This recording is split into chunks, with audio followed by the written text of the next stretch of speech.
avid retro game enthusiast what their opinion of the Sega Saturn is, and you'll get a mixed bunch of responses, some praising it and others giving it bad reviews. In this episode of Retrodox, let's go over the history of the Sega Saturn, the console that put an end to Sega's console-making days. It was the 1990s, and Sega had a massive success with their entry into the console game, the Sega Genesis, or known as the Mega Drive in Japan.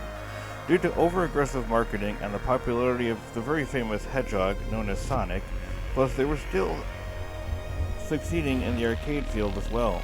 In 1992 and 93, they released a new arcade board called the Sega Model 1, which showed off 3D capabilities with the release of two new arcade games, Virtual Fighter and Virtual Racer. However, due to the cost of the Model 1 chip, several alternatives helped Sega port their newest arcade games to the home console market, such as a Sega Virtual Processor and a 32X.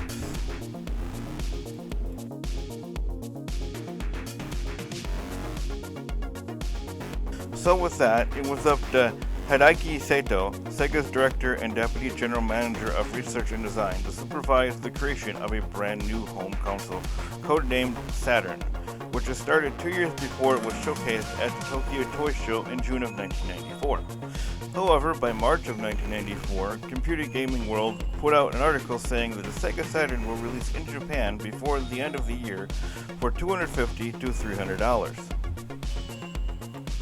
So in 1993, Sega and Japanese electronics company Hitachi formed a joint venture to develop a new CPU for the Saturn, calling it the Super HRISC engine, or the SH2 for short, and they had begun to design the Saturn around the SH2 engine.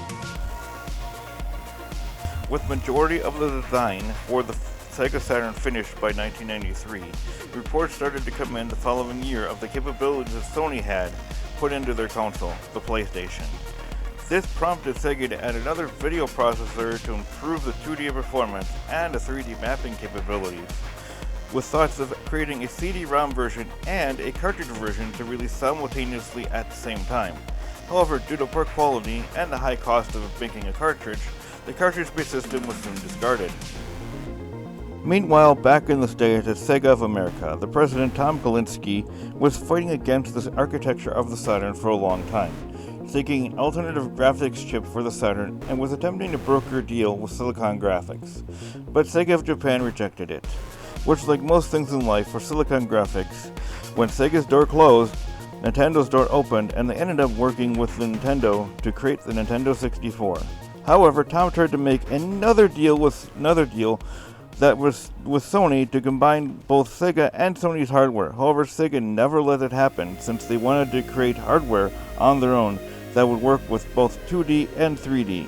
And soon Tom went on to say publicly that our people feel that they need to multi-processing to be able to bring to the home what they're doing in the arcade next year.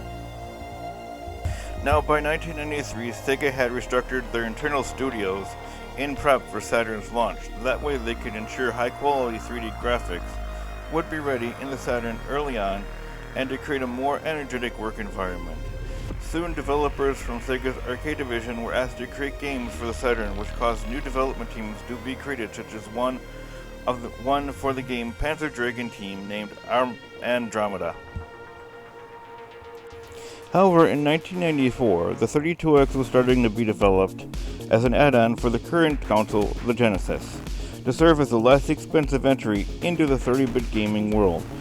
And Akamania and Sega of America supported the 32X due to worries that the Saturn would not be out until after 1994, and the Atari Jaguar would reduce sales for Sega's hardware.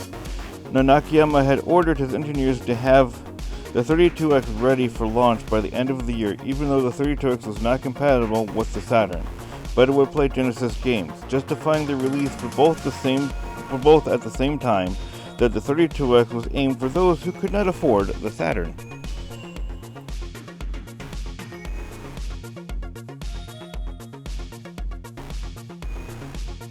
So, on November 22nd of 1994, at the massively heavy price of 44,800 yen, the Saturn released in Japan. That converts over to about $405.24 here in the States, with a faithful port of the arcade game Virtual Fighter that sold at a 1-to-1 ratio, which helped the Saturn succeed early on, even though Sega really wanted to launch with Clockwork Knight and Panzer Dragoon.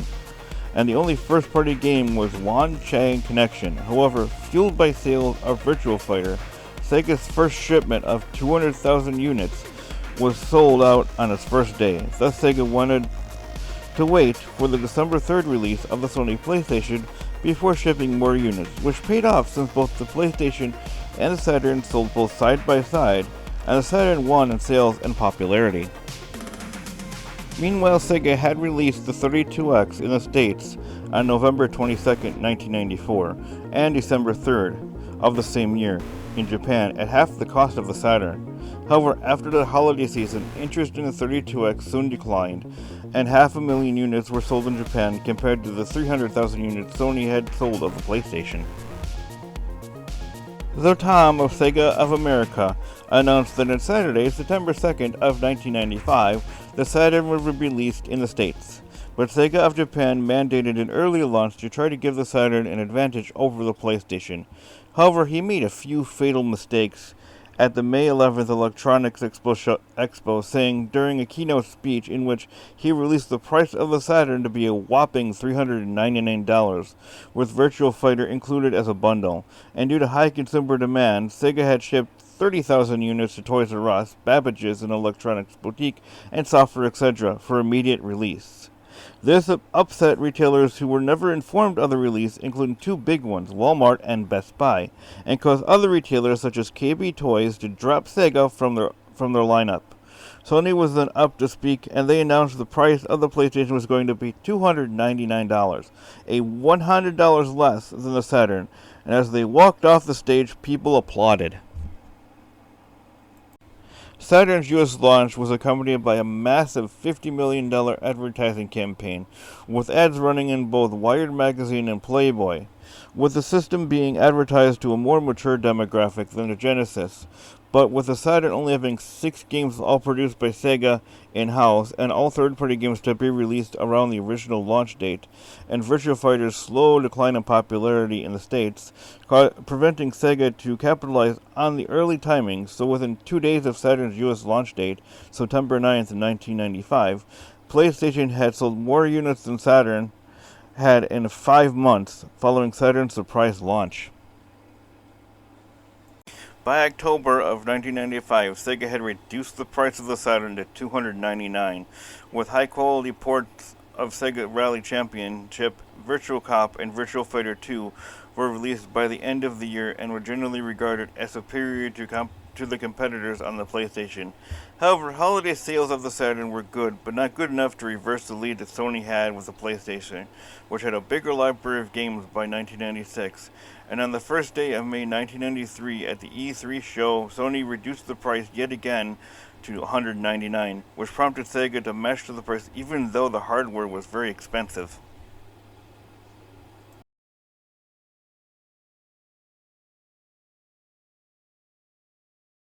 The reputation for the Saturn was good, with Famicom Tushin awarding it 24 out of 40 at launch, which was higher than the PlayStation, which only got a 19 out of 40. And in the States, both the Chicago Times and Entertainment Weekly had both praised the Saturn as the most advanced console available at the time. And in December of 1995, the Saturn got 3.5 stars out of 5 in Next Gen's magazine, highlighting Sega's marketing and arcade background as their strengths, but the Saturn's complexity as its weakness. Retrospective feedback for the Saturn is still mixed, but also praised due to its game library, with OneUp.com saying that the Saturn will go down as one of the most troubled and greatest systems of all time, and IGN rating the Saturn as the 18th best console of all time in 2009.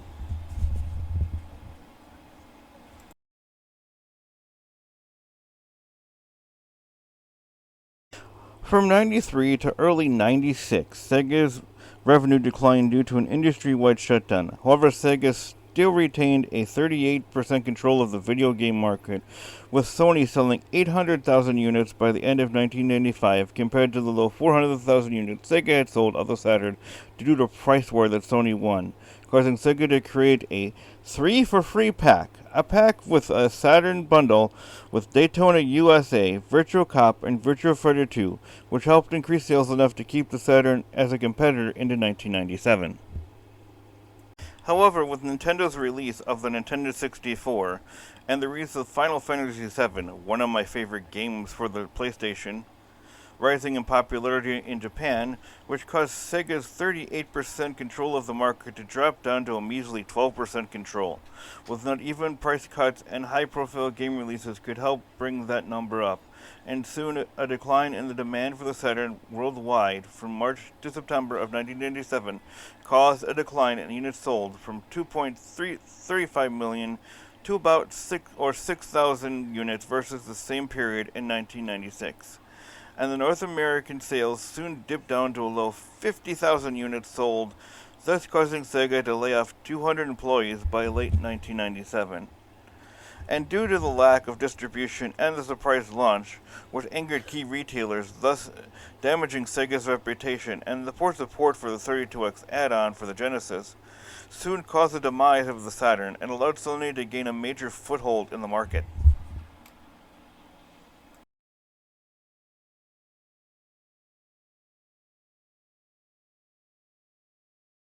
Now, unlike the 32X, where I really couldn't think of any games for it that I remember, I do remember some of the more notable games for the Saturn, and here's a small list of them.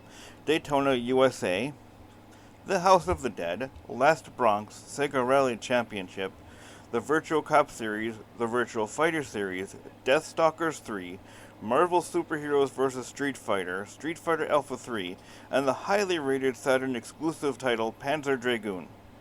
However, due to the cancellation of Sonic Extreme, the Saturn was void of a Sonic game, so it was then received a graphically updated version of Sonic 3D Blast.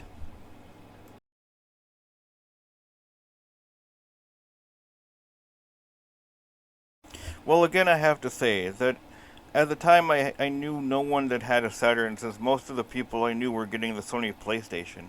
But through emulation, I have played a fair share of the games for it, and I do like the system as a whole.